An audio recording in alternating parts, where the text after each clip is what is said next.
Hey, yo, it's me, Pops Fan Marmalade, and you're watching the Comics-Related Madness Network. Uh-huh.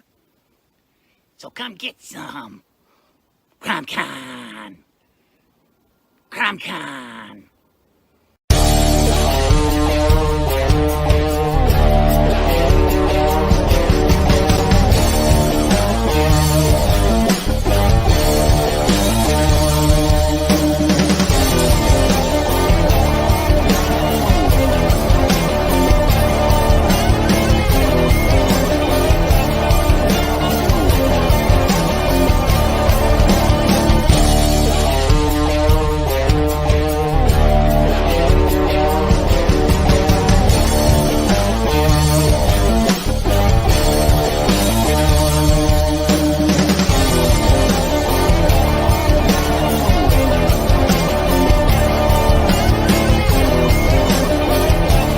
Madness Entertainment Group presents the Madness Comic Network with original programming and additional comic-related content.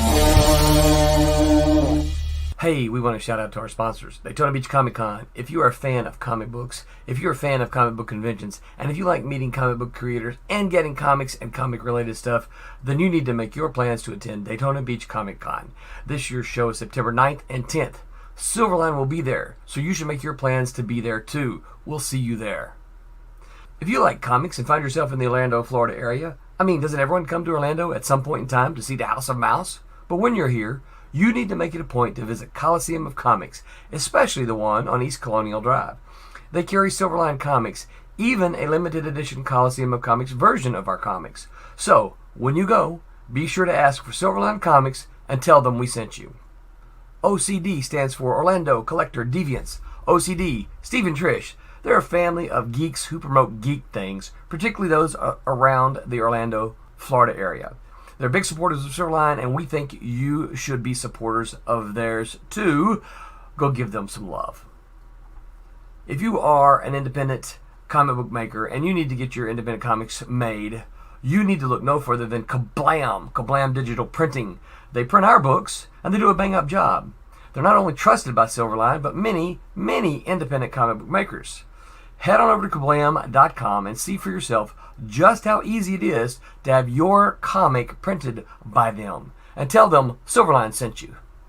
Hi, this is Tim TK, host of That Silverline Show on Tuesday. Join us at 11 p.m. Eastern, 8 p.m. Pacific every Tuesday night as we discuss pop culture and the joys of making comics. Hi, I'm Barb Kilber, co-host of Silverline's Wednesday Wham. Join us each Wednesday nights as we discuss comics, literature, movies, and anything else that may catch our attention. I'm Roland Mann, and I host Silverline's Silver Sunday. Join me every Sunday at 8 p.m. Eastern as we make mine Silverline.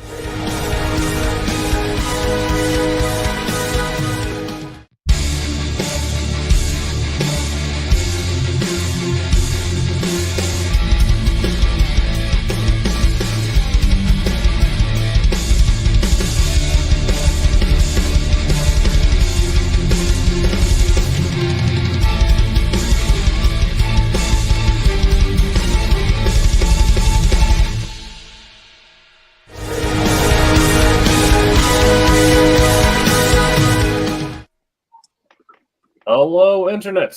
Welcome to a Silverline Show on Tuesday. I'm your host, Tim TK, and we have a baker's dozen, including the cat tonight. I'm joined by the full cast, as well as a special guest tonight, starting with our special guest, Pops Van Zant, our lovely network host. Also joined, as always, by Jose Fuentes. Hello. And second most recent co-host, David Rios. How you doing? And most recent co-host, C.C. Harris. Hey, good evening. My background is in tatters. I recently changed locations. Things will be cleaned up by next week, hopefully, so it's nice and aesthetic. Because as you all know, in the comics world, aesthetics are the only thing that really matters. That's right. It's, you know. It used to be the same rule when you played hacky sack, right? Anything for the hack, as long as it looked good. If it looks good, that's all you need to worry about, yeah. Right.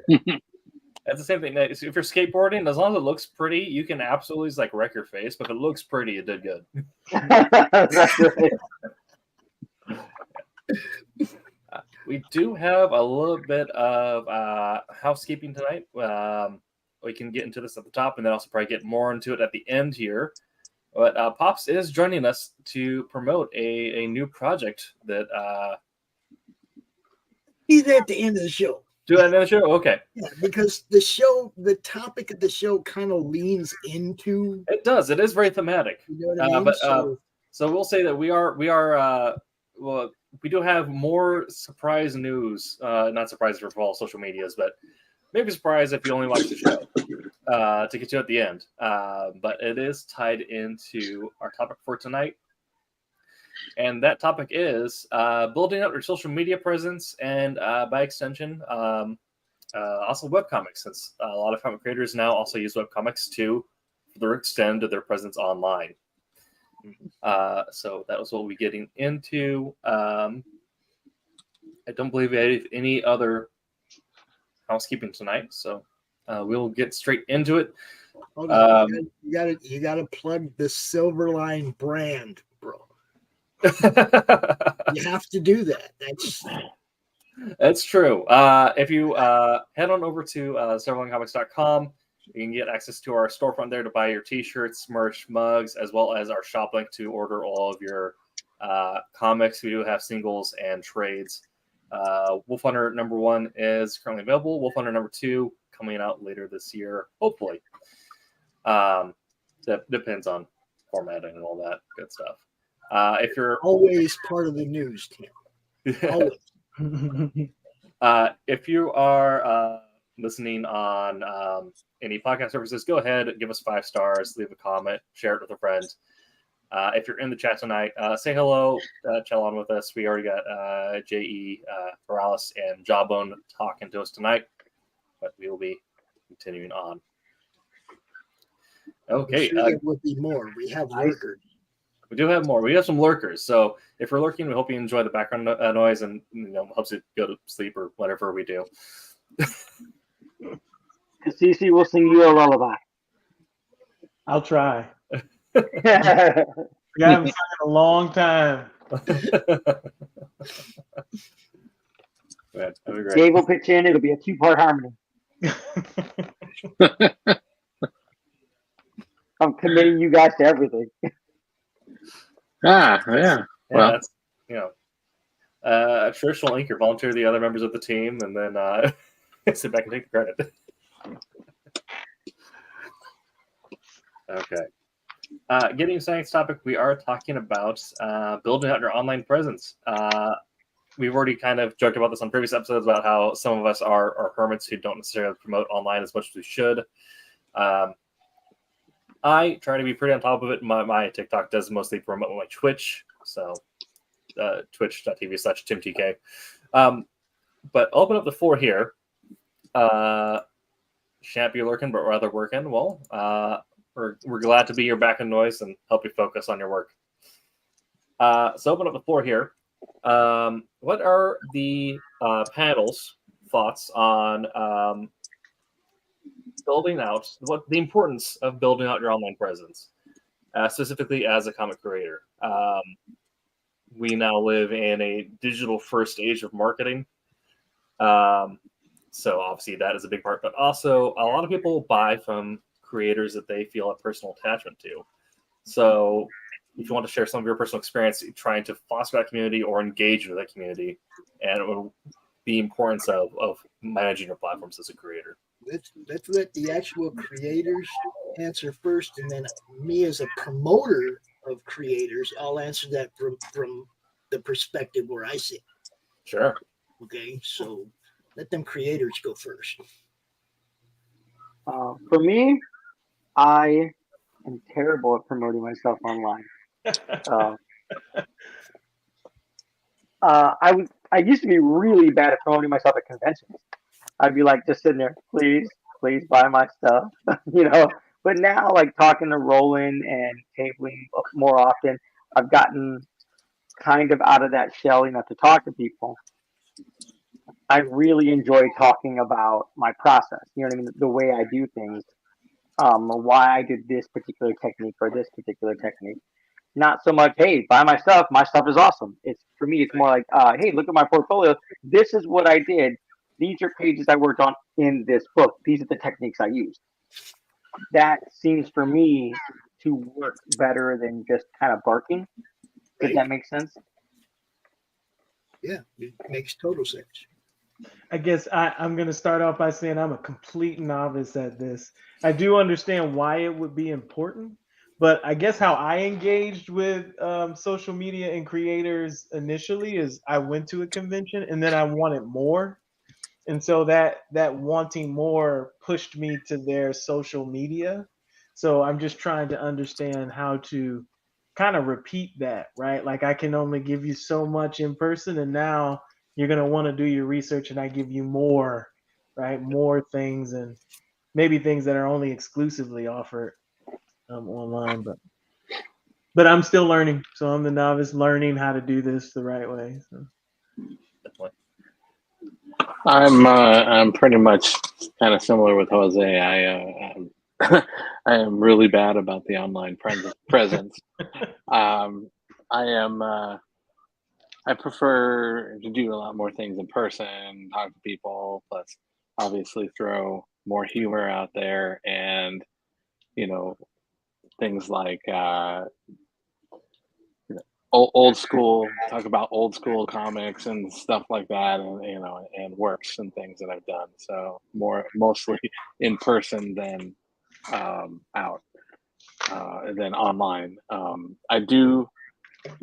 I have seen a lot of the importance of it. I've seen a lot of the how it's been very successful for a lot of people, and it is a huge thing, and it's relatively lower expense. Sorry, I have a cat jumping in my lap now.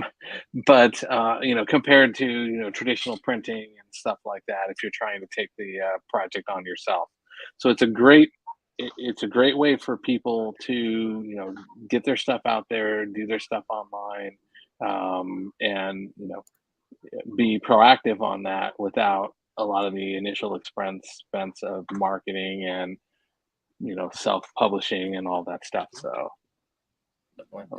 JE, I will say that's a great question, and we'll definitely get to that later on in the show. I definitely have answers for his question.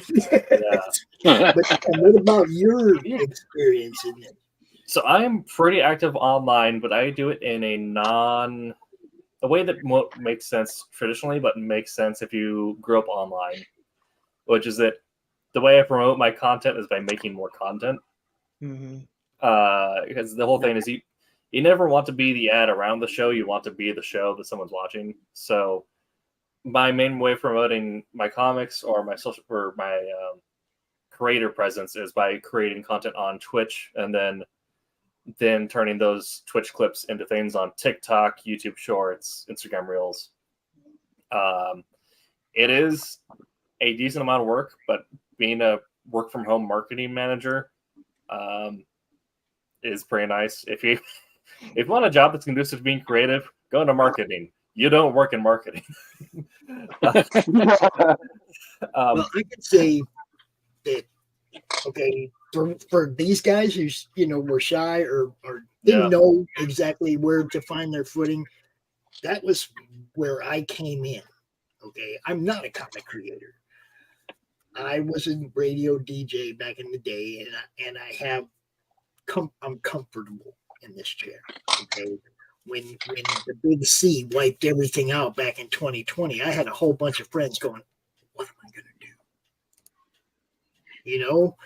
And I took the one thing I was good at, which was talking about comics, and I decided to start promoting all people like these guys who didn't have a presence out here, or were shy, or didn't know how to get their foot in the door. Now, some of those people that started out on my channel, like Keeping It Geekly. You guys know the show, right? Yeah. Keeping It Geekly. That dude did his first interview on my show. Oh, that's interesting. I didn't know that. He came on my show first and asked me a whole bunch of advice, about how to do what he was doing. And of course, I said consistency. I didn't think the kid was going to run himself into the ground, but I mean, it was like what Tim just said is very true. Okay, you have to constantly be in the spotlight, and I don't mean like doing stupid stuff to get attention, but I mean you have to put your content out there. Okay. Yeah. Now the main thing that what you guys are all doing that's important that a lot of people don't understand about what I do, networking, is how you bounce your fan bases off of each other. Okay. Jose's fan base didn't know anything about Mr. Harris here until Mr. Harris came on the show, right? Then two fan bases found out about two other creators. Do you see what I'm saying? That's what the networking does. It bounces fan bases off each other. So I put together the Facebook group where everybody could promote their stuff in one place, not worry about being called spammers, right? Right? My man, Mr. Corrales, that's another creator, guys. He has a great book too. I might even show it in a minute, and we'll see what happens. Sure. But you see what I'm saying? It's all about finding groups that don't treat you like a commodities broker and treat you like a comic creator. Okay, those are the groups that you want to be in. Those are the ones you want to promote your stuff in. Look, I can take this show right now. As a matter of fact, I did during the opening credits, and I shared it out to like 20 or 30 Facebook groups. Now, some of them Facebook groups might not like that I do that 6 times a day. And some of the people that are in all those Facebook groups and get that notification 15 times in a row, I'm sorry, but I'm not really sorry. Because that's what I do, is promote what you guys do. And that's what I do, is go to every Facebook group that lets me tell people we're going live right now. I'm going to go there and tell people we're going live right now. That's my job. You see what I'm saying? So consistency, that is so important. And that was the first thing that my advisor gave me way back when I first started doing CromCon. Pops, just don't quit. Just keep doing it. Just keep doing it. I did it for 3 years. We're in hiatus right now because of the project that we'll be talking about later. But I didn't quit. I just want to level up. Consistency leads to bigger and better things when you're promoting yourself, when you're promoting others. It really does, because then the cross promotion, the cross pollination of fan bases, that's where it pays off. Yeah. And on that note, Mr. Krause's other question about webcomics getting lost in the noise, because there's a lot of content out there. It's the same problem you run into doing things like Twitch and TikTok, YouTube Shorts. And please take what I'm saying in the spirit of how I'm saying it. But maybe you need to repackage some of the wording or some of the pitching on your product to find its unique selling point, to be a thing that punches through. I mean, you're going to have a lot of stuff that just kind of feels like you're throwing it into the void. But then we get that one thing that sticks. That's what will draw people into the rest of your content, and then that levels it all up at the same time.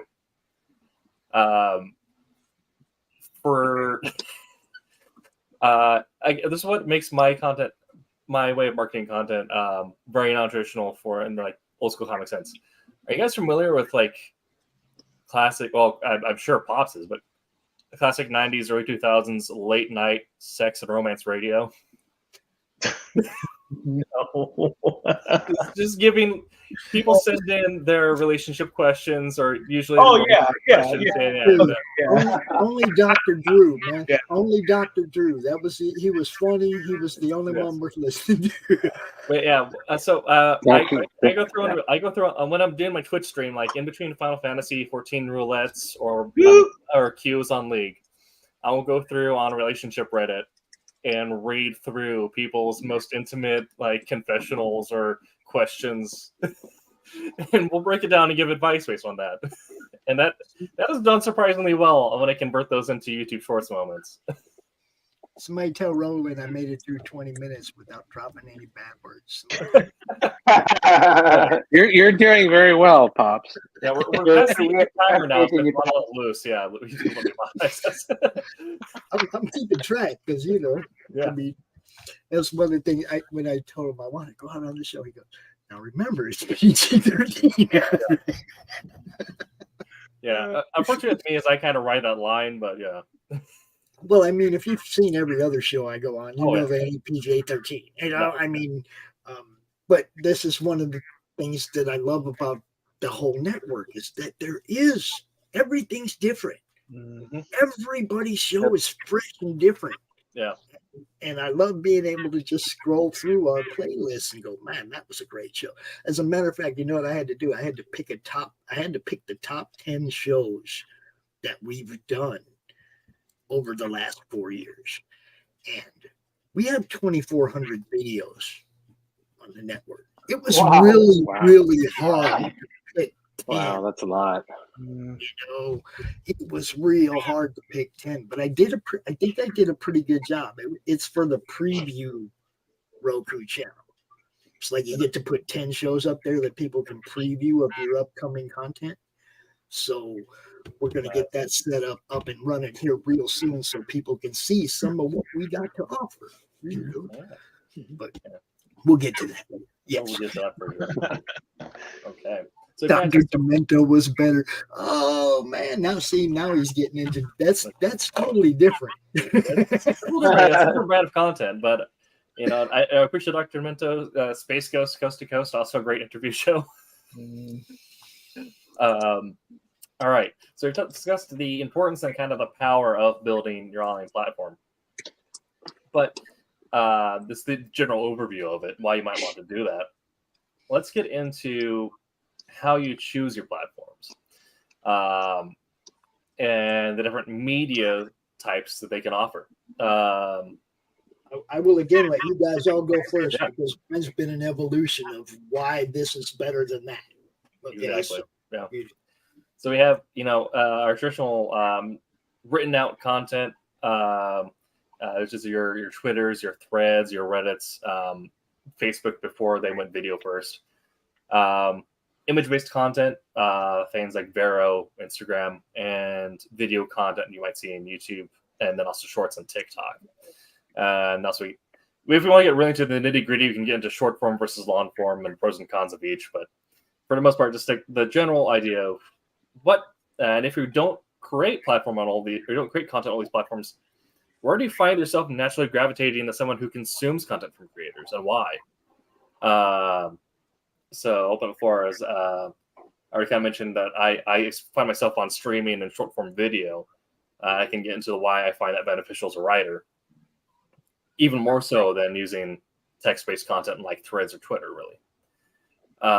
So open up the floor to David, Cassisi, Jose, on your thoughts on media and platform. Consumption for me, definitely YouTube of any of them. Maybe Twitch if I know, you know, if I'm watching somebody specifically stream something that I'm interested in. But I guess I prefer how you can have the different types of video format in YouTube. And if I want to watch a more documentary type format, I can. Or if I want to watch just somebody reacting, I know there's like a hot topic with reacting, but I can do that too. So YouTube is probably where I would center my consumption, with minor dips into like the other stuff for like short bursts, and I won't like routinely hit it, but it may catch my attention or something. Okay. Well, for me, most of my stuff is, you know, for consuming as well is a lot of Facebook, you know, some YouTube, some Twitter, or I should say X now, but though getting maybe a little more frustrated with that, so looking at other options as well. Yeah. But probably the most of mine is Facebook, with a lot of, you know, a lot of the like I'm picking up a lot of artists and things and following them. through there. So that's primarily most of the stuff that I go through as far as consuming. Said not a lot of putting stuff out there though. Like I said, I'm really bad at that, and I do want to expand into that. I just to get more familiar with the medium. So, Jose. For me, it's honestly it's mostly Instagram, like the art hosting places, Instagram, ArtStation, DeviantArt, mostly Instagram to be honest with you. I like scrolling through, I like seeing other people's art, I like to see their takes on things, and then kind of if I find one I really like, kind of just trying to like deconstruct it in my mind so I can see like what technique they use because that's something that really draws like an interest for me. Like what technique can I use? Can I figure it out, and can I implement that in my art as well? You know what I mean? So that's mostly like I never go on TikTok. I have uh, a Twitter account I don't ever use. I use Buffer to make posts on Twitter, so I don't have to go there. That's cool. Yeah. Like I thank Roland for introducing me to that because that's funny. Yeah. Yeah, I don't know what happened there. Okay, so for me, it all started with Facebook. I built a Facebook group for promoting and networking, so obviously that's where it began. As I learned about YouTube and started doing our shows, we took them over there. Didn't get a lot of play at first. You know, it was a grind. It was hard getting people to pay attention. And we were consistent. We had consistent shows, weekly shows.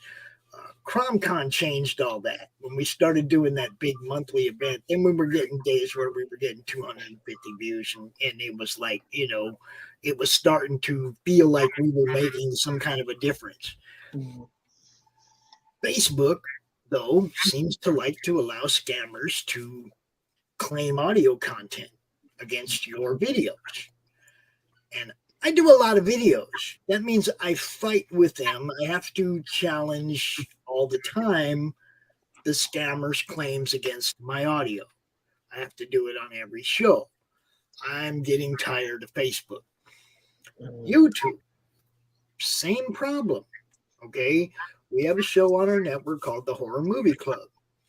Brian Kriskow, Matt Burke, they come out and they pick a horror movie that they watch that's not behind a paywall, and then they come out and they do a show about the movie. They don't show the movie.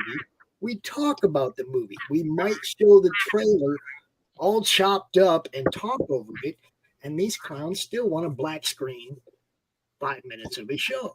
Well, it's not. Okay? I'm getting tired of YouTube. I want to build a platform where you guys can do what you do, and as long as it ain't against the law, it gets to be seen in its entirety unedited. Okay, so I'm going to a different platform now. Okay, Instagram I never liked because I couldn't share links, and I'm a promoter. Okay, it didn't do me any good at all. I couldn't go out there and tell everybody go look at Jose's book because they wouldn't let me drop a link. Okay, so it did me no good. Elevator pitches are great, not for online. Okay, elevator pitches are for when you meet that guy in the street and you want to sell him on your book. When you're online and you have time to explain to people what's going on with your project. Why would you shrink that down to 30 seconds on TikTok? You know, I mean, as a promoter, that doesn't serve me. I can't go out and tell you about all the stuff we got going on in a short. I can't even do it on YouTube, really, unless I break it down per show. Okay? So we go to our next platform, and what I'm going to use YouTube for then is exactly that. I'm going to clip a small clip out of that show that we played over there, and I'm going to drop it on YouTube and say, if you want to see the whole show, go over there. I'm going to give them exactly what they want. They want short form videos on YouTube now. I'm going to give them to them. But all they're going to do is tell you to go watch our long form videos over there where we're actually getting ad revenue. You know what I'm saying? That's Mhm. really, what it's about. You guys that do your own shows should get ad revenue for your show from day one. After you meet a threshold, not because you're being a good little boy, because you created content and they're making ad revenue off it, you should get a share of that. Period. End of discussion. There should not be no thresholds to get in between that. What I want to build, there won't be none. It's like I'm trying to build something that is creator friendly, and it ties into that exactly why. YouTube and Facebook, they served us well for a period, but now they're serving somebody else. They're not serving us, the creators. They're not serving us, the comic fans. They're not serving us at all. I don't want to watch a YouTube video that every 8 minutes there's a damn commercial. Every 8 minutes, every 12 minutes. I'm trying to get this information from this guy. Quit breaking his show up, It's like, that kind of stuff bothers me, Now, yeah, I like the way Chuck Dixon does the 15-minute What You Reading show. Okay. Some of the short shows are right because the topic is not long form. Okay. If you're trying to promote a Kickstarter or a campaign, you want to have 30 minutes at least to go through your campaign, to show your tiers, to show everything, right? You've got to have at least 30 minutes. And I've done the crom cons that we did the 15-minute elevator pitch where we had people coming out every 15 minutes and just trying to get out there. And it was hard for a lot of people to get out enough information about the campaign, in 15 minutes. 30 minutes has always been our CromCon segment length. It's always been 30 minutes. It takes at least that long to really tell people about your story, about your art, about your team, about your, future plans, what brought you there. You got to have at least 30 minutes. Okay. So everything we've done has always been long. And it's always been live. I don't edit anything. I want people to know you. I don't want them to know the canned you. I want them to know you, and that's how I want them to see me too. I want them to know me, the real guy. And anybody that's met me at a con or anywhere else will tell you, this is me. This is not an act. I'm up at 11 o'clock at night, full bore fired up to do what I do all day long. Right. It's my thing. What I love to do. And picking that platform for you, if your show, if you don't play no kind of trailers on your show, you don't have to worry about Facebook audio tagging you every time. That's fine.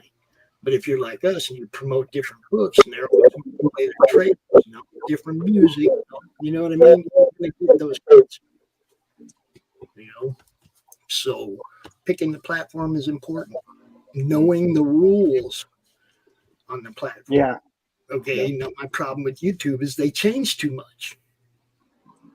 Every time you turn around, they're changing how it's supposed to be. You just get it figured out and then they change it again. This 10 million views on shorts. I don't know where they got that from. But I'm never going to get 10 million views on shorts, but I'm monetized in the other way if I wanted to be. Mm-hmm. YouTube won't monetize me anyway. I crossed the line promoting too many other platforms. They'll never give us monetization. Mm-hmm.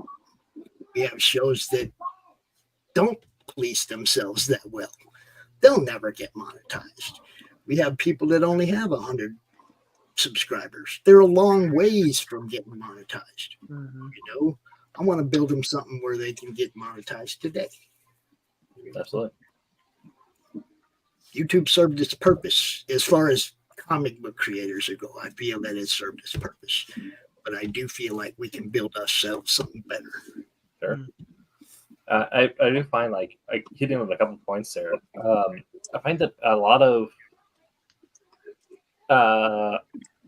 multi-show networks are finding more success behind their own either extended service platforms or pale service platforms, things like Cult Humor is now Dropout TV. It's its own thing. Kind of Funny is now pretty much all behind their Patreon. And it's successful. So that definitely, if the content's good, people will follow it. And I definitely think the content here is good. But hit on another thing you said there is monetizing the advertisement, essentially. Obviously, we're creating our own show with its own content. Like that show on Tuesday can be enjoyed on its own as its own content without needing to buy our comics, although you should. But I'll just say, you better watch it. Yeah, but that's one of the reasons why I liked advertising on Twitch, is because I can monetize my advertisement there. If people just want to, subscribe and watch me die to Nidhogg Savage 15 times, they can. My problem with Twitch was the partnership. Don't you like sign something where it's pretty much their content now? You can't really do it anywhere else. If you do you can do an exclusive partnership like that. However, I'm an affiliate, so I still get paid, but I'm not exclusive. Yeah. Okay. Yeah. I would never do that to somebody. Look, you can put your content on our platform. You put it wherever you want. I don't want to own your I don't want to own your content. I don't want to tell you where you can put your content. I just want to help you put it in another place where you might make a little money. Right. That's it. Definitely. And another thing we got mentioned there, that speaking of someone who works in marketing, something I definitely recommend any independent creator to think about. You don't necessarily need to put like a full plan together, but think about your funnel system, your top of funnel, middle funnel, bottom of funnel. Pops will talk about how he needs places where he links, because Pops finds it works really well in that middle funnel section where right as someone is introduced to someone, but before they purchase something, they need that link so you can go buy that comic. As an example, to break it down in crowns, my TikTok and YouTube shorts, the clips of just laugh moments that get served to just about anyone on a phone scrolling, that's the top of funnel. That's just trying to get someone used to the fact that you might be a funny person or that you might have interesting ideas. Links to my Twitch, which is my middle funnel, which is someone's more invested in you and is getting ready to purchase something or support you in other ways. My Twitch links to the Wolf Hunter purchase page, which is the bottom funnel, which is bottom funnel needs to be as clean as possible, have a really clear buy now button, make it as easy for someone to give you money. Yeah. But think about your chain. How are you introducing people to you, and how are you selling them on you, and then also selling them on the comic? And how is that chain all working together, or do you have weird moments of disconnect where, like Pops was saying, if you're doing something on Instagram and there's no place to put a link outside of your bio, if you forget to put the link in bio somewhere on the image, even then you're asking someone to do an extra click when that's extra work for the consumer. That's the thing. People are click happy, man. They don't want to have to type. They want to be able to click that link. That's all. Absolutely. That's all. Yeah. And go ahead. Oh, and think about where your content sits really well. Like Bob said, having that long form content to really sell the promotion, whereas having like a 15-minute show for something that's just a quick like in and out idea vomit. Both have their place. As a writer, interesting enough, I find that I don't like Threads or Twitter because they promote you if you have really reactionary takes or if you're really aggressive against someone else. And while I did have a fake beef with another creator at some point where he's kind of like, accused each other of being the murderer of Prince Albert or the assassin of JFK. I like being on TikTok and YouTube Shorts because it just promotes you for being funny. Like you just need to. And my whole thing is having, trying to do like romance radio style content while in the middle of a raid on a game or something. That's more on the funny side rather than trying to beef with someone. Mm-hmm. Now I would say I'm answering this question right here. How much promotion of the individual creator is necessary? How many books do you want to sell? Mm-hmm. All of them. There's no ceiling on that, bro. Yeah, that's as much work as you're willing to put in for your love of your project. Okay. Yeah. The next question is much more important, though. You go to a con. Do you want to have to live by an online persona, or do you want to be able to be you? live in front of people just like you are online. Yeah. Okay? That's why I am me right here live. You see my grandkids walk by, they ain't looking at me funny because I'm acting like I'm somebody else. This is Pops. Okay. Yeah. Okay. I'm just saying, it's like, it's a lot easier to be yourself. Then when you're out there selling your book, people know that's who you are and you're being that person. You're not putting on a persona that you have to stiff through a whole weekend at a con and act like somebody you're not. Don't do that. Be you. Always. Even if you're a grumpy old be you. Okay. The only advice I give to that is maybe finding your personality and finding things that like you would want to say. Just turn that up a little bit. Be more active. Be more engaged. But everything comes to her. But if you normally, you might not say something like you're talking to a void. Say the thing that's on your mind. Do the action. Do the thing. You don't want to be disingenuous. This is what I'm saying. You don't want to have this online persona, and then when people meet you, they go, "Man, that ain't who you. I thought you was way different." You know what I mean? It's like instantly they don't look at you the same anymore. Absolutely. You were disingenuous with them. You were acting. Yeah. I'm not an actor. If I was, I'd be making way more money than I do. You know what I mean? I mean, I'm not an actor. This is who I am. And I encourage everybody in this business, be you. Yeah. You know, they're going to like you or not. They're going to like your art or not. They're going to like your writing or not. Some people will, some people won't. That's life. Yeah. That's just the way it is. You know, I wish I could do something that pleased everybody. I wish I could make the show that everybody wanted to watch. It's not going to happen. No. You know, it's not going to happen. I'm not that guy. You know, I don't think anybody is. That's the point. Be you, individual.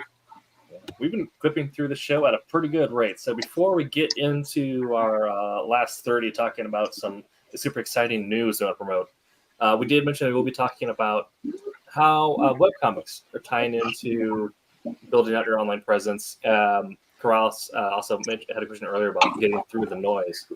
I don't know if anyone here has had the option to work on a web comic. We tried to get Haley Martin on. Unfortunately, she was unavailable.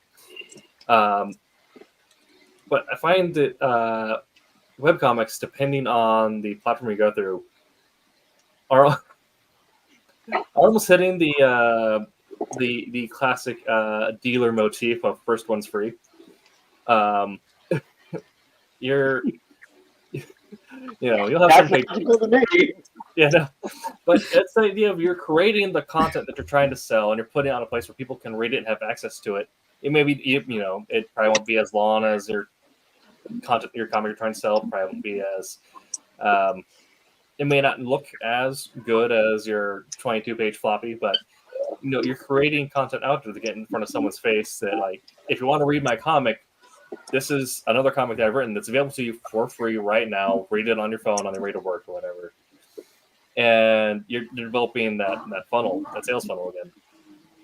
But it also gives you the experience to practice more of your craft while tying it into marketing, while tying it into building out your presence. So it, and also if you're just in to comics, you're also hitting that point of you creating something that might give someone a little bit of joy, which really, comics is not a money game. You get into it to bring people joy. We're not in this for the money. I mean, if I was Donnie Katz and was working on 15 books in 1 month, maybe. Tacos, right? We're in for the tacos. We're in for the Del Taco sponsorship, yeah. That's right. I'm in it for one reason, and that's so every now and then I can write funded in capital letters above somebody's campaign. Yes. That's where I get my biggest high, when somebody I've been promoting makes it to that funding goal. Absolutely. That's it. That's it. That's why I'm in on this, guys. That's why I do this. And you can ask I ain't never asked anybody for give me a free book to come on my show. I ain't never asked anybody to pay me. I have obviously asked for donations and tried to make things bigger and better as I've gone along. But I ain't never ever made any kind of demands on any creator in this industry. It's always been what I can do for them, not what they can do for me. Right. Absolutely. And that's real. That's awesome. That's spreading. You know what I mean? You're spreading information about other people's books. You know what I mean? You're spreading love of the industry, love of the hearts of the industry, not necessarily, definitely not the politics of such. So, you know what I mean? That helps The everybody indies are all out. where it's at. You guys know that. The mainstream has let fans down, and it's up to you guys to keep comics alive. Okay, I'm not gonna get around the bush with that. It's up to indies to keep comics alive in the Western world. You know, the big two ain't gonna do it. They're movie makers now. That's all they are. They're movie makers. They don't care about that paper content, not in the least bit, or they'd hire much better people. I'm not sure DC cares about the movies either. Well, I want to go even deeper on that, but I'll just say that movies ruin comics. Oh my god! Movies really did ruin Western comics because whoever decided to mash movies together or mash storylines together into movies was just dumb. Just dumb. Sandman and Venom don't go in the same movie together. I'm sorry. Mm. You know what I mean? They did the same thing with World War Hulk and Ragnarok. Okay, two different stories that should have never been smashed together. They didn't give World War Hulk the love it deserved. It needed, yeah. That is a great storyline. It's They just ruined two great story arcs. Yeah. War Hulk was great, and the Ragnarok story was great. They should have. To answer J.E. Growl's question in the chat, if it's extra content, then by definition, it is not the content you're trying to sell. So by giving it away, you're driving engagement, and engagement is as much a currency as anything else. Right. Like uploading like character bios or character sketches on your Facebook or any of your social media. I mean, if you get people engaging, looking at it, commenting on it, and you commenting back, you know what I mean, creating a dialogue on there, that's only beneficial to your whatever project you've got moving forward. And if you're doing like small stories, side stories, like four panel interstitials or something like that, where I mean, it can even be a thing where if you're writing your own ongoing series that you're self-publishing and putting out through whatever,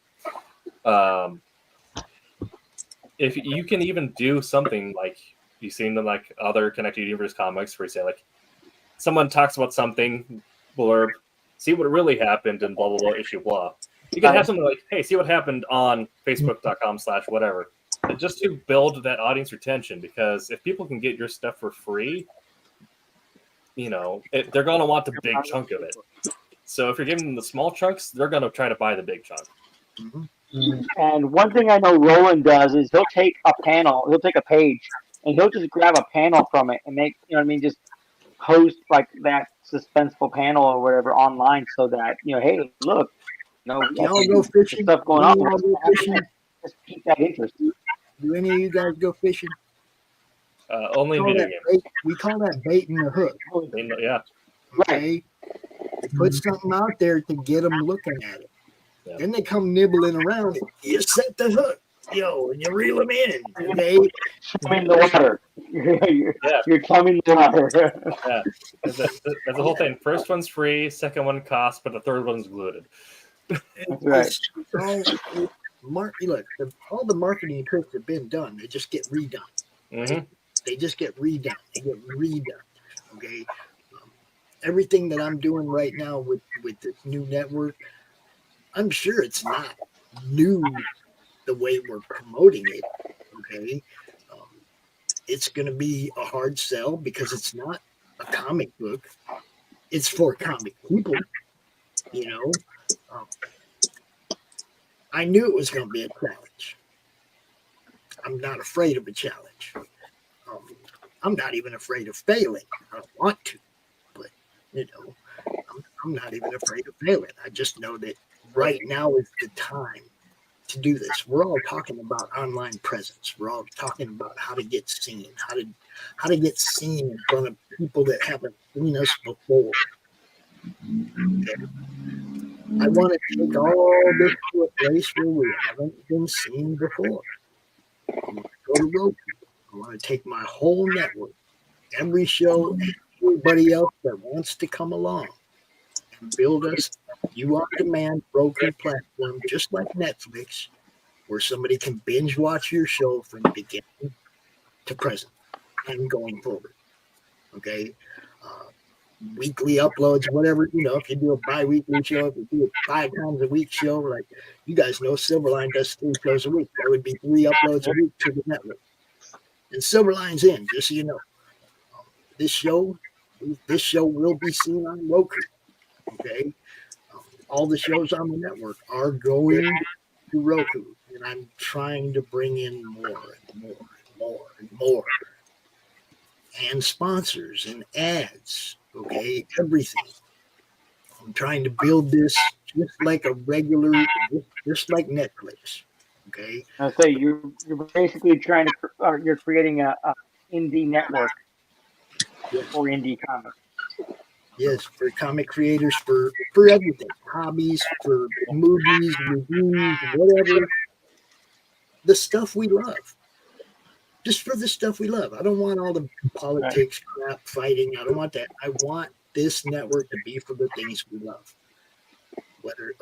We have one guy who's bringing an RC car. He builds RC racing cars, little gas operated race cars and stuff. He's going to bring his show to the network where he shows how he builds them. He does 3D building, like ship holes and stuff, where 3D machines making them. He shows all this, right? I went to these guys, and I want content like this on the network too. I want hobbies. I want everything that we love. So hobbies jumped right in. He's bringing the show to the Roku channel. So we have like 4 or 5 new shows that have signed up already. We have the 35 or so existing shows that we already have. Hey, we picked up a Thank you, whoever that was. Appreciate it. We're already in the last 30 seconds. We've already actually transitioned to this, but yeah, the Madness Roku Network. Yeah, this is it was an idea, right? And like any idea, unless you surround yourself with the right people that can make it happen at the right time, it's just an idea. I got lucky. I'm surrounded by the right people at the right time to make this happen. Are you guys familiar with Hart Fisher? Bill the Bull, the Jeffrey Dahmer books. He owns the American Horrors channel on Roku. He also owns the American Horrors Classics on Roku. And the guy who developed his channel is also a comic creator, Max Devill from Atrocity Press. Well, Max Devill is a friend of ours. He's GM on our games, and he has been a longtime member of the Madness, like since back in the beginning, right? So I go to Max and I'm like, hey, man, let's build one of those for us. And Max is giving us an unbelievable deal to develop this channel for us. He's basically doing it for pretty much nothing. I mean, just cost, it'll cost about $5,000 bare bones to get this thing up and running. And there's so many cool things about this. So we have 4 different levels of tier levels for a showrunner. Okay. If you want to join our network and you don't want us to upload any previous content, but you just want to start with us going forward on the first of the year, start uploading weekly content or whatever on the first of the year, you can join our network for $25. $25. Now, you know what's included in that $25? You get to use our streaming studio. How much money did you just save?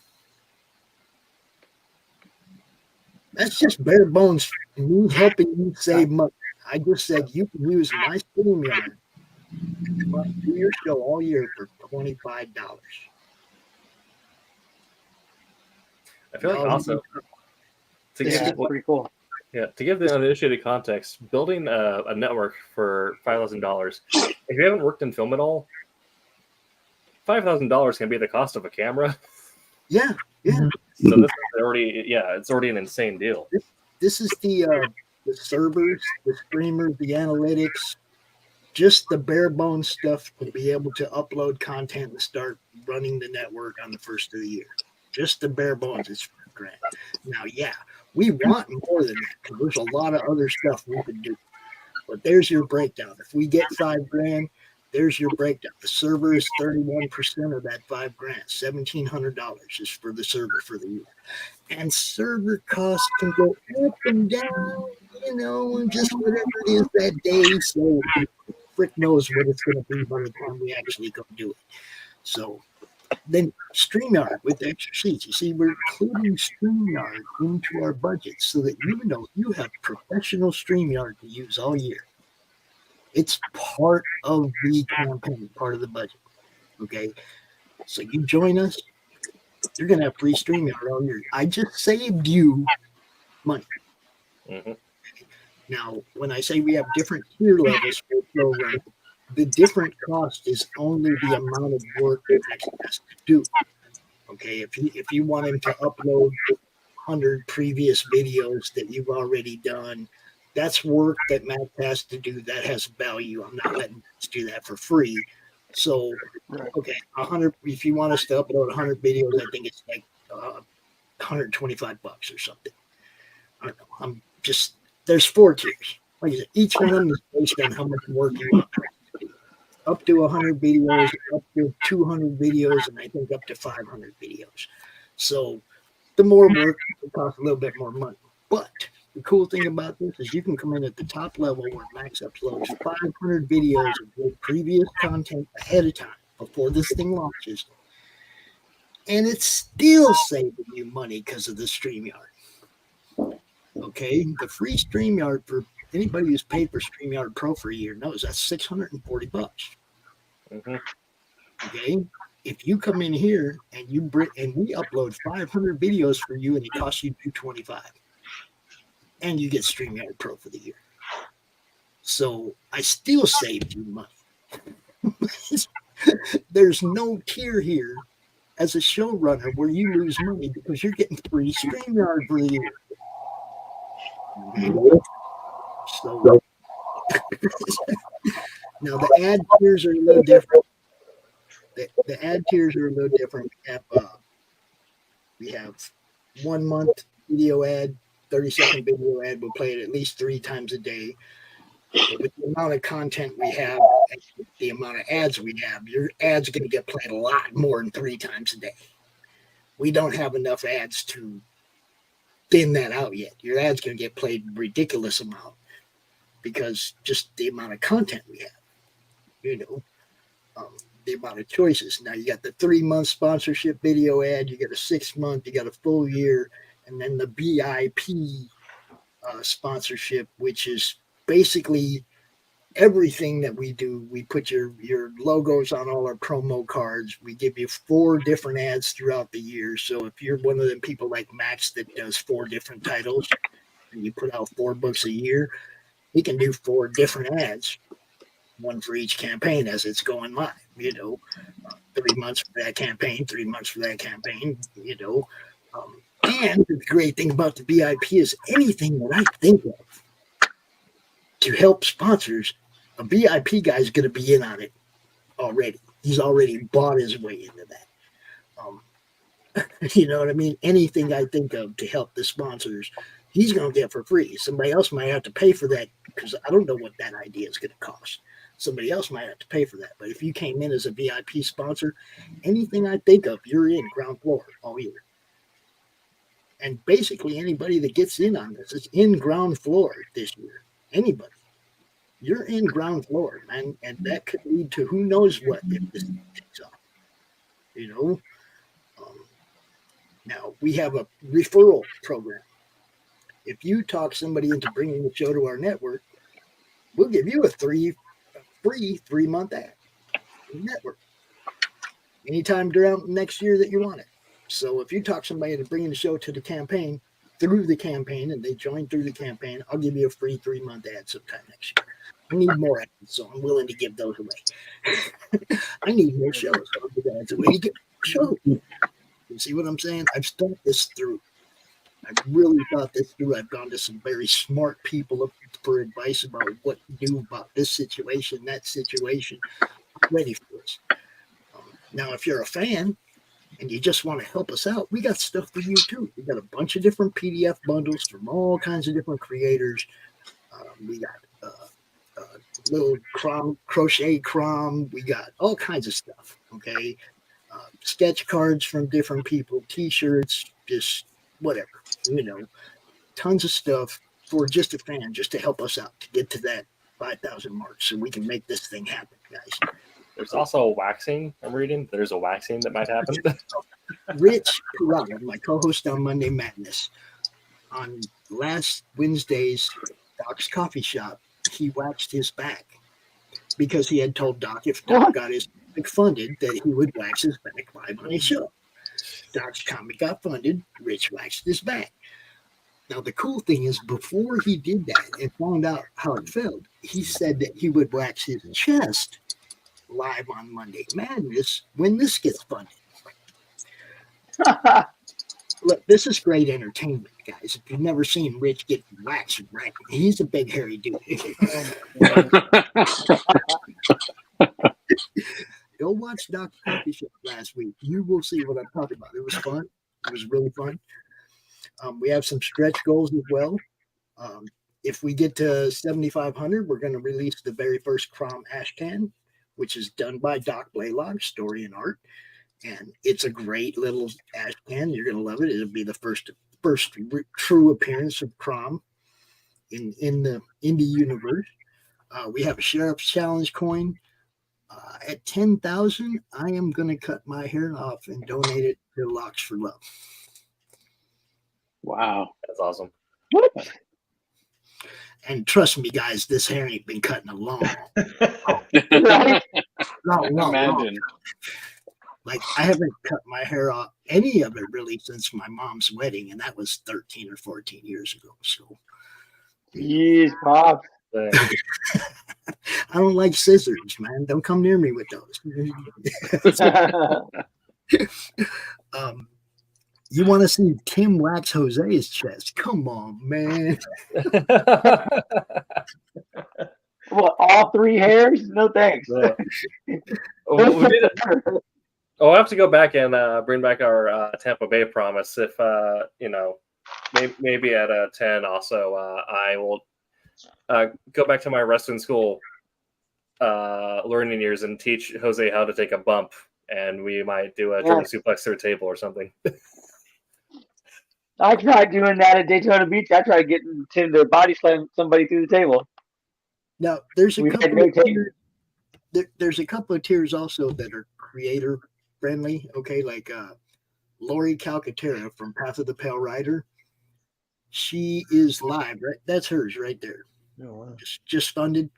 Yeah, right there. Path of the Pale Rider. Okay, we also have our friends up here. Anybody who wants to put their link on this campaign, all you got to do is hit us up. We'll put your link up on here too. Right. But Lori, she has a campaign running right now, and there is a drawn-in tier to get drawn into a future book in this series, but you have to do it through this campaign. It's on the Roku campaign. It's not on her campaign. But if you want to be drawn as a zombie or something, you can. You just got to do it through the Roku campaign. She also does what she calls smash ads, where she'll take a watermelon or a pumpkin or something, and she'll like write your name or your comic title or whatever on it. She'll smash it or chop it up with a machete, and then she'll send you the footage so you can use it in a ad, like promote stuff, right? That's also available on this Roku campaign. My friend Mark Mulgrave is offered to do a 10-page script, write a 10-page script for somebody for their concept. all kinds of cool stuff available that people have just donated. Okay, some people that aren't even in the network, like Christian Zaffel and Dow's, came out and said that they would do sketch cards for us, 4 sketch cards each at $25 each. They don't even have a show on the network or nothing. They're just helping us out, dude. You know what I mean? It's all about networking, you guys. There's nothing I can say to any of you that's more important than networking with your fellow creators. Nothing. And all I do is just try to multiply that. You know, hey, I seen a tail. What was that? I know she's my attention, so my he keeps saying it's his cat. I'm pretty sure it's his tail. Don't let him lie to us. My co-host on the show offs has a cat named Maya, and every week it is this, and it's a big tail. It's a huge tail. It's just going by in front of his face, you know. And it's like we call her the tail of the madness because you never see her; you just see that big tail. You know, it's hilarious. But yeah,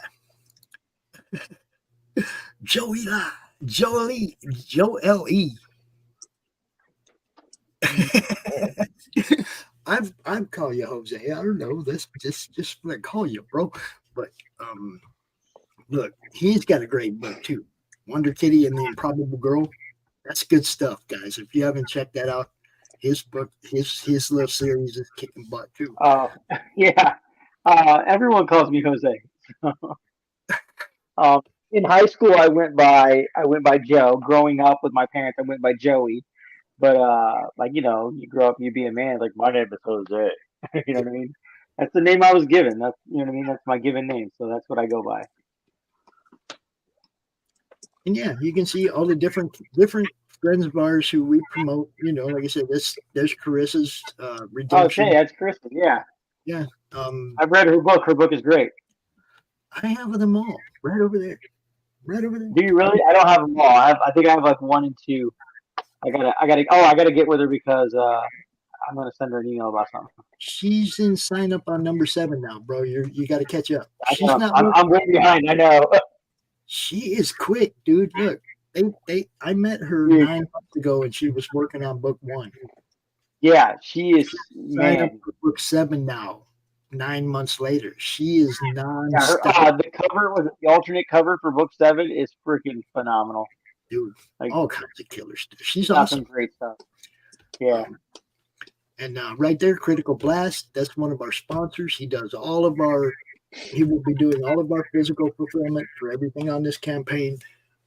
RJ Carter, good dude. Critical Blast, yeah. All of this stuff comes in a nice, you know, everything that he fulfills, it might come in their own with their own logo on it, but everything he fulfills pretty much comes in that plastic. It's well protected, well packaged. Right. RJ does great work. That one right there, Electric, that's Tanner Hurley. He's Doc's co-host on Doc's Coffee Shop. That's another small press publisher that is also looking for submissions. If you have a story and you know and Roland shut you down, you can always call. He might. You know, it's how the game's played. Yeah, it's all about networking, guys. It really is. And all I've done since I started this is try to build a network, man. You know, one that serves everybody. Mm-hmm. Yeet Presents. Yeah, I met those guys at Grand Rapids Comic Con. Mm-hmm. Which one? Yeet Presents? Yeah. Speaking of which, Grand Rapids Comic Con, November 3rd, 4th, 5th, right up here around the corner. I might be there. Oh, man, that would be awesome. But now, do you guys know? I am going on a cruise. I'm going to stay by in your backyard, though, Pops, next time I do a convention up there. I've only done a few, but they give me press pass, and I just go around and I interview people. I just do what I do. You know, it's still work for me. I'll spend the last 20 minutes running around trying to find something to buy, so I at least come home with something. But look, guys, everything I do it's all work, man. It's all action. I love what I'm doing. I really want this thing to succeed. I want something to do for the next 10 years. I don't plan on checking out yet. You know, I need something to do. United Fanzine Organization. Idle hands and whatnot. Yeah, look, it's all action, guys. You know what's up. We're all having fun. It's comics. It's supposed to be fun. Yeah. Keep it fun.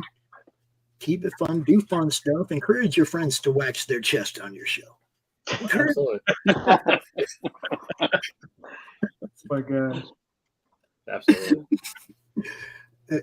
It's entertainment. It's all entertainment, and we can do it better than some of those other people are.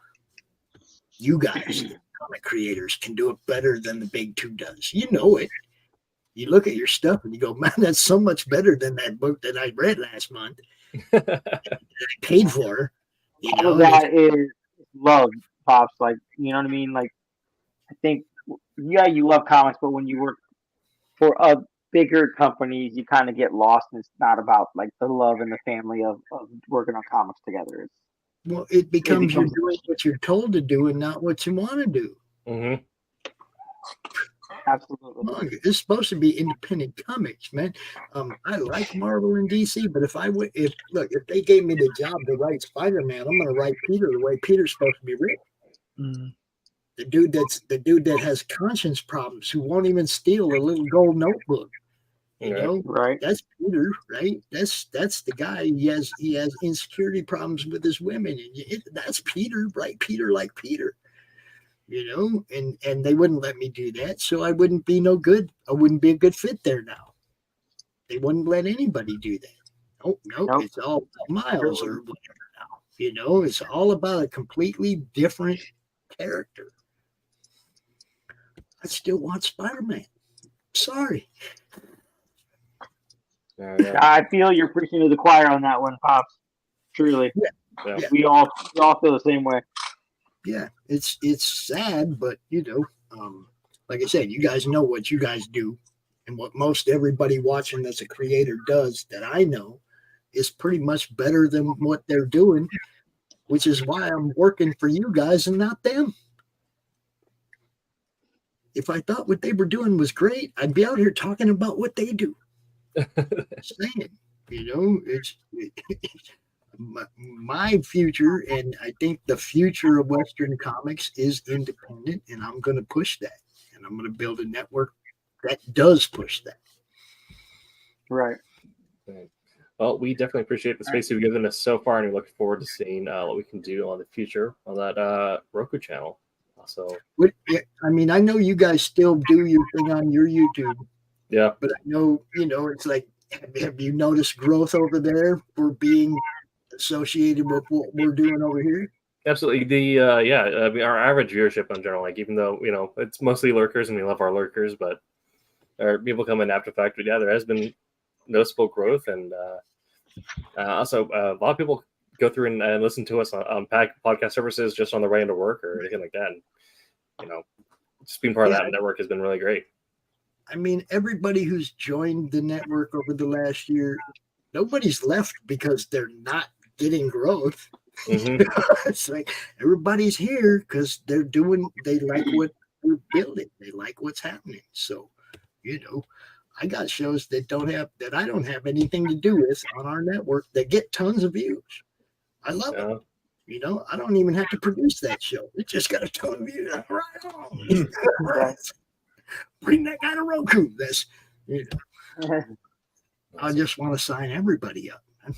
You know, go check it out, man. Seriously, if you're a content creator, if you're a promoter, a showrunner, whatever, just a fan, go check it out. There's something there you're gonna like.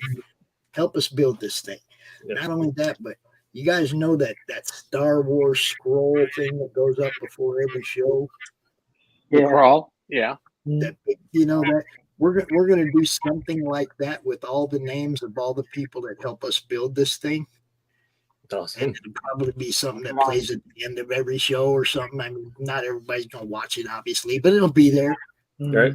You know, I mean, we're gonna make something that makes sure that we show our appreciation to everybody who helped us build this thing. You know, so get on board. That's awesome. Yeah, That's cool. Links were just posted in chat, and I'm sure they'll also be in the show notes at the bottom or wherever they are for your service in the future. Yeah, I'm pretty sure I put it there. Definitely. Pops doesn't mess around, man. Somebody call Roland, tell him I made it through the whole show. We've had it. We've had a no spray show. You did. Yeah, it's been good. Okay. This has been a whole show. We have talked about building your social media presence as a comic creator, why it's important, things to consider when doing so, and things to do and things to look out for. We also have discussed the future of the Madness Comics Network with Roku and where that's our show on Tuesday will be as well. Of course, we'll still be on the Silverline networks, but if you maybe enjoy a nice sit down in front of your TV and you're eating dinner and want to throw on a podcast while doing so, we'll be there now. It's like somebody told me they call it over the top TV. Yeah. Okay. I don't mind sitting here at my computer looking at YouTube. I hate trying to watch YouTube on my phone. Really like kicking back over there, laying back, watching it on the big screen. Okay, give me Roku. Absolutely. Yep. I want to thank you guys for letting me hang out with you for the last hour. That on such short notice, I appreciate it. I know. Yeah. Roland, thanks, brother. Yeah. Joe, Yeah. Erlene, thank you for watching. Thanks all the chatters for hanging out. Thanks, Lord Christopher Lorcan. Yeah. Thanks, Pops, for all your input. Helping with not just promoting the work that you're doing to help us promote our shows and all that stuff, but also just in tonight your input on the subject matter and and all that is very much appreciated. So we realize that you've been doing this a long time and you've got a lot of value that you add to it. So and when I saw what you were doing, I told Roland, I was like, it's like I want to talk about it because my perspective is different than you guys as content creators because I promote what you guys do. Right. Absolutely. So it's like I really wanted to be part of this conversation. I appreciate you guys letting me join in. Seriously. Absolutely. The perception of like our modern Hollywood stars would not be there if it wasn't for late night talk show. Like the spaces you've created have really served that purpose for independent comics of being that place of getting to know the creators and giving space of promoting stuff that isn't just the single page ad. Right. If you want to bring a show to the network and you have questions, if you have tech questions, hit up Max Devill. If you have questions just in general, hit me up. If you want to add a link to the campaign, go to me or go to Lori Calcaterra. We will hook you up. We did learn that Jose has 3 guys on his chest. Thanks, QQ. All right. Well, our end of show housekeeping. I'm glad you could take something away from the show tonight.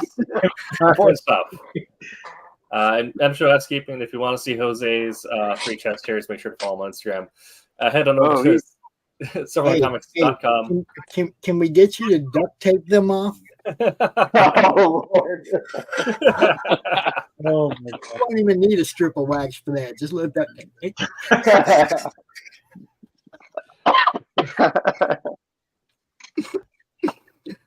Thank you, guys. Appreciate you. Yeah. Thanks, Pops. We'll be back next week with the elements of horror, talking about how you make spooky comics. Be sure to check out Wednesday Wham and Silver Sunday, 8 p.m. Eastern, those specific days. Check out the rest of the shows on the Madness Comics Network. Head over to silverlinecomics.com, buy yourself some comics and merch, and give us a thumbs up or 5 stars, whatever service you're listening to us on. Share us with a friend, share us with a friend's mother. I'm sure they'll appreciate it. Now, make sure you do this part right. Make mine Silverline. Silverline. Make mine Silverline. Make mine Silverline. Look at that. Mine's in the other location. My name is Ross Ritchie from Boom Studios, and make mine Silverline.